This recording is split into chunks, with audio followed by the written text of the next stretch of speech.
Hi കൂട്ടുകാരെ, നമസ്കാരം. ഇന്നത്തെ നമ്മുടെ പുതിയ എപ്പിസോഡിലേക്ക് എല്ലാവർക്കും സ്വാഗതം. ഇന്ന് നമ്മൾ തയ്യാറാക്കാൻ പോകുന്നത് ഡിഫറെൻ്റ് ആയിട്ടുള്ള റൈസ് റെസിപ്പിയാണ്. അത് നമ്മുടെ കുട്ടികൾക്ക്, ഭക്ഷണം കഴിക്കാത്ത കുട്ടികൾക്കൊക്കെ വളരെ ഈസി ആയിട്ട് നമുക്ക് തയ്യാറാക്കി കൊടുക്കാനും അവരിഷ്ടത്തോടു കൂടെ കഴിക്കാൻ പറ്റുന്ന നല്ലൊരു റെസിപ്പിയാണ്. അപ്പോൾ നമ്മുടെ ചാനൽ സബ്സ്ക്രൈബ് ചെയ്തിട്ടില്ലെങ്കിൽ സബ്സ്ക്രൈബ് ചെയ്യാൻ മറക്കരുത്. അപ്പോൾ നമുക്ക് റെസിപ്പി എങ്ങനെയാണ് തയ്യാറാക്കുന്നതെന്ന് നോക്കാം. അതിനായിട്ട് ഞാനിപ്പോൾ 1 കപ്പ് അരി എടുത്തിട്ടുണ്ട്. അരി നമുക്ക് ഏത് ടൈപ്പ് അരി വേണമെങ്കിലും യൂസ് ചെയ്യാവുന്നതാണ്.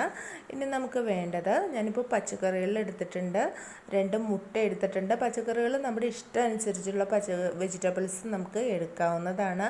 ഞാനിപ്പോൾ ഇവിടെ എടുത്തേക്കണത് ക്യാരറ്റ് 1/4 കപ്പ് എടുത്തിട്ടുണ്ട്, പൊട്ടറ്റോ 1/4 കപ്പ് എടുത്തിട്ടുണ്ട്, ബീൻസ് 1 കപ്പ് എടുത്തിട്ടുണ്ട്. പിന്നെ ഞാനിവിടെ 2 മുട്ട എടുത്തിട്ടുണ്ട്. ഇനി നമുക്കിത് ഒരു പാൻ എടുക്കുക, അതിലേക്ക് 1 ടീസ്പൂൺ നെയ്യ് ഒഴിച്ചു കൊടുക്കുക. ഇപ്പോൾ നെയ്യ് നന്നായിട്ട് മെൽറ്റായി വരുന്നുണ്ട്.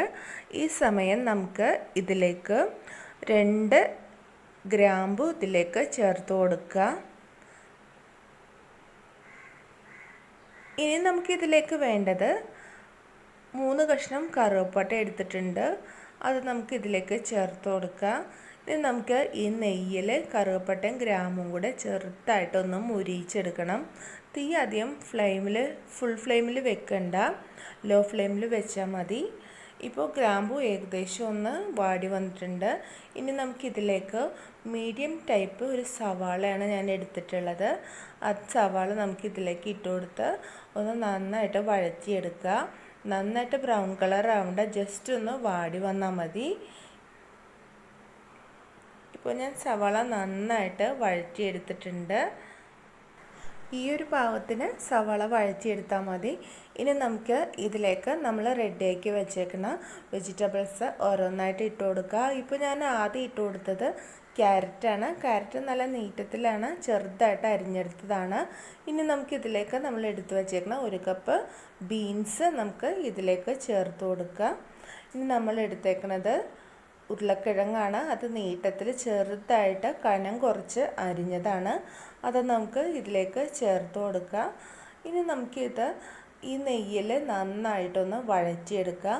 ഇപ്പോൾ നമുക്ക് ഫ്ലെയിം ഒന്ന് ചേഞ്ച് ചെയ്ത് കൊടുക്കുക, മീഡിയത്തിലേക്ക് ചേഞ്ച് ചെയ്ത് കൊടുക്കുക. മീഡിയത്തിലും ലോ ഫ്ലെയിമിലും ആക്കി ഒന്ന് ചേഞ്ച് ചെയ്ത് കൊടുക്കുക.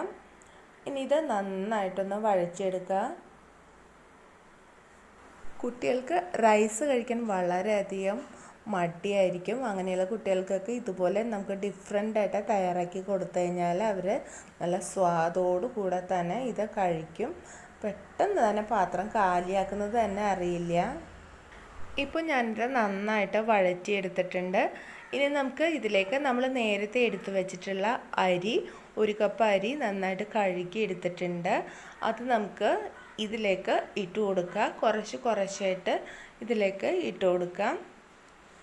ഇപ്പോൾ അരി ഞാൻ മുഴുവനായിട്ട് ഇട്ട് കൊടുത്തിട്ടുണ്ട്. ഇനി നമുക്കിതിലേക്ക് 2.5 കപ്പ് വെള്ളം ഒഴിച്ചു കൊടുക്കുക. വേകാൻ ആവശ്യമായിട്ടുള്ള വെള്ളമാണ്. കുക്കറിലായതുകൊണ്ടിട്ടാണ് നമ്മൾ അളന്ന് ഒഴിക്കുന്നത്. നമ്മൾ ഏത് പാത്രത്തിലാണോ അരി എടുക്കുന്നത് ആ പാത്രത്തിന് 2.5 കപ്പ് വെള്ളമാണ് നമ്മൾ ഒഴിച്ചു കൊടുക്കുന്നത്. ഞാനിപ്പോൾ ഇതിലേക്ക് 2.5 കപ്പ് വെള്ളം ഒഴിച്ചു കൊടുത്തിട്ടുണ്ട്. ഇനി നമുക്ക് ഇതിലേക്ക് വേണ്ടത് ഉപ്പാണ്.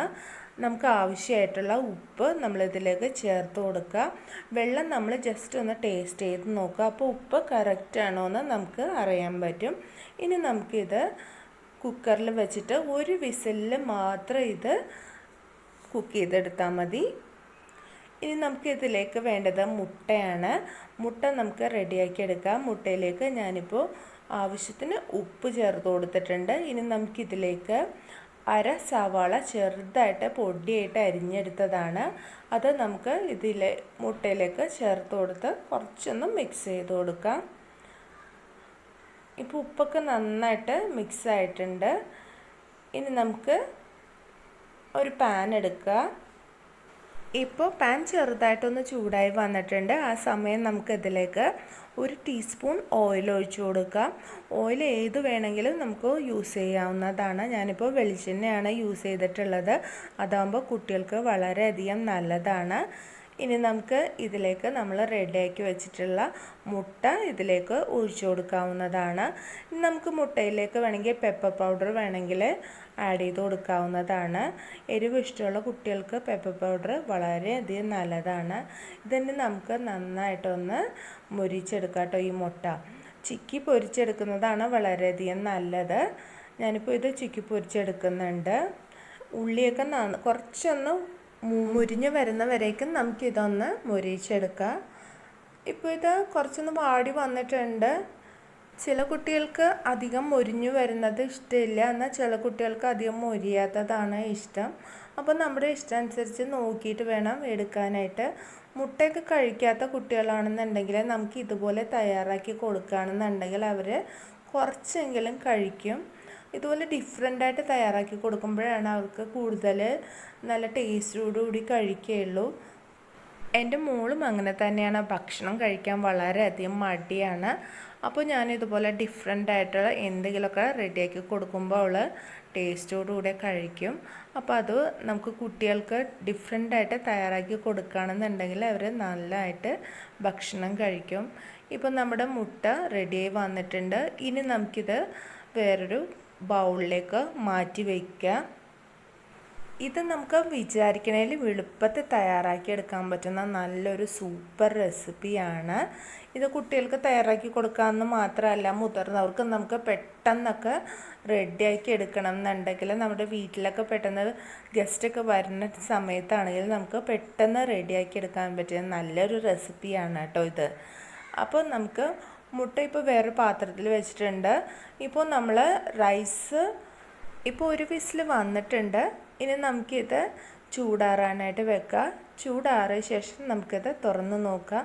ഇതാ ഇപ്പോൾ നോക്കൂ, ക്യാരറ്റും ബീൻസും എല്ലാം കൂടെ നന്നായിട്ട് മിക്സായി വന്നിട്ടുണ്ട്. ഇനി നമുക്കിത് ജസ്റ്റ് ഒന്ന് മിക്സ് ചെയ്ത് കൊടുക്കുക. നമ്മുടെ ഫ്രൈഡ് റൈസ് പെട്ടെന്ന് തന്നെ റെഡിയായി വന്നിട്ടുണ്ട്. കുക്കറിലാവുമ്പോൾ നമുക്കിത് റൈസിന് പ്രത്യേക അളവിൽ തന്നെ വെള്ളം ഒഴിച്ച് കൊടുക്കണം. വെള്ളം നമ്മൾ കൂടിപ്പോയാലും പ്രശ്നമാണ്, എന്നാൽ കുറഞ്ഞു പോയാലും പ്രശ്നമാണ്. അപ്പോൾ കറക്റ്റ് അളവിൽ തന്നെ വെള്ളം ഒഴിച്ച് കൊടുക്കാനായിട്ട് ശ്രദ്ധിക്കുക. ഇപ്പോൾ ഇത് ഞാൻ നന്നായിട്ട് മിക്സ് ചെയ്ത് എടുത്തിട്ടുണ്ട്. ഇപ്പോൾ നമ്മുടെ ഫ്രൈഡ് റൈസ് റെഡിയായി വന്നിട്ടുണ്ട് കേട്ടോ.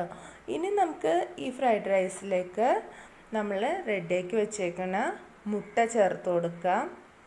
ഈ റൈസ് നമുക്ക് സ്പൈസി ആയിട്ട് വേണമെന്നുണ്ടെങ്കിൽ നമുക്കിതിലേക്ക് പെപ്പർ പൗഡർ ആഡ് ചെയ്ത് കൊടുക്കാവുന്നതാണ്. ഇപ്പോൾ കുട്ടികൾക്ക് കൊടുക്കണ കൊണ്ടിട്ട് ഇതിലധികം സ്പൈസി ഒന്നും വേണ്ട, അതുകൊണ്ടിട്ടാണ് ഞാൻ പെപ്പർ പൗഡർ ആഡ് ചെയ്യാത്തത്. ഇപ്പോൾ ഇതിലേക്ക് മുട്ട നന്നായിട്ട് ചേർത്ത് കൊടുക്കുന്നുണ്ട്. ഇനി നമുക്കിത് മുട്ട നന്നായിട്ടൊന്ന് മിക്സ് ചെയ്ത് കൊടുക്കാം കേട്ടോ. ഇത് നമ്മൾ കുക്കറിൽ വെച്ചാണ് മുട്ട ചേർത്ത് കൊടുത്ത് നന്നായിട്ട് മിക്സ് ചെയ്തെടുക്കുക. അതല്ലെങ്കിൽ ഇതുപോലെ പ്ലേറ്റിൽ എടുത്തിട്ടും മുട്ട മിക്സ് ചെയ്തെടുത്താലും മതി. ഇപ്പോൾ നമ്മുടെ എഗ് ഫ്രൈഡ് റൈസ് റെഡി ആയി കഴിഞ്ഞിട്ടുണ്ട്. ഇത് തീർച്ചയായിട്ടും ട്രൈ ചെയ്ത് നോക്കണം. നല്ല ടേസ്റ്റി ആയിട്ടുള്ള റെസിപ്പിയാണ്. റെസിപ്പി ഇഷ്ടപ്പെട്ടെങ്കിൽ ലൈക്ക് ചെയ്യുക, ഷെയർ ചെയ്യുക, സബ്സ്ക്രൈബ് ചെയ്യുക. അടുത്ത ദിവസം നല്ലൊരു റെസിപ്പിയുമായിട്ട് വരുന്നവരേക്കും നന്ദി, നമസ്കാരം.